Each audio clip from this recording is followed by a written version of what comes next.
Magandang gabi po, Luzon, Visayas at Mindanao.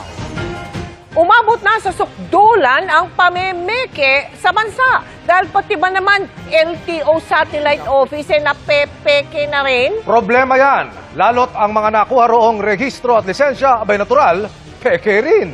Posturang legit ang opisina ng mabisto sa Malasiki, Pangasinan at nakatutok si John Consulta. Sa surveillance video ng NBI Ilocos Regional Office sa isang bagong tayong establishmento, bumungad ang signage na LTO Office, Malasiki District Office.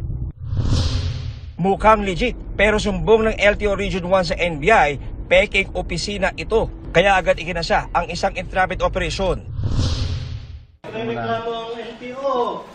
Pagpasok pa lang sa loob, bumungad na ang mga peking rehistro, peking lisensya at peking forms ng LTO.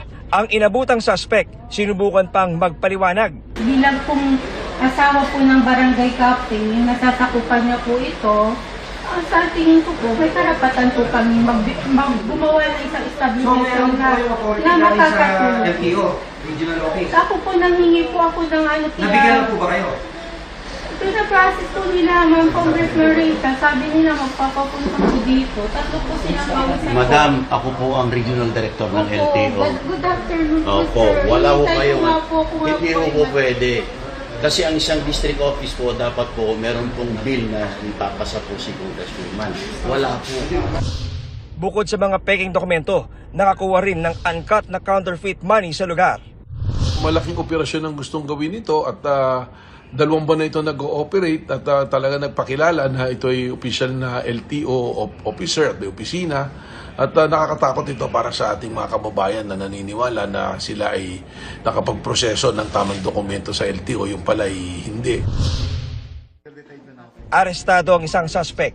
Ayon sa LTO, malaking perwisyo ang naidudulot ng peking LTO Satellite Office na nag-issue ng mga peking dokumento at counterfeit LTO license na nabisto ng LTO Region 1. Huwag silang kukuha ng driver's license sa mga ganyang paraan.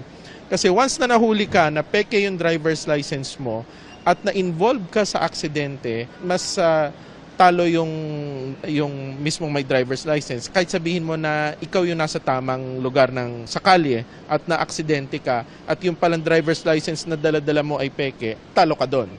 Okay. Pangalawa, pag kumuha ka na ng totoong driver's license at nalaman namin na peke yan at nahuli namin, meron kang kaukulang penalty na dapat mong panagutan.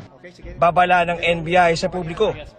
Pag-ingatan po natin at maging mapapanuri po tayo, tingnan natin yung ating mga nagiging transaksyon at kung meron po tayong pagdududa kaagad pagbigay-alam po sa NBI para ating po ma-actionan ito. Sinisikap makuha ng GMA News ang panig ng suspect. John Consulta, nakatutok, 24 oras.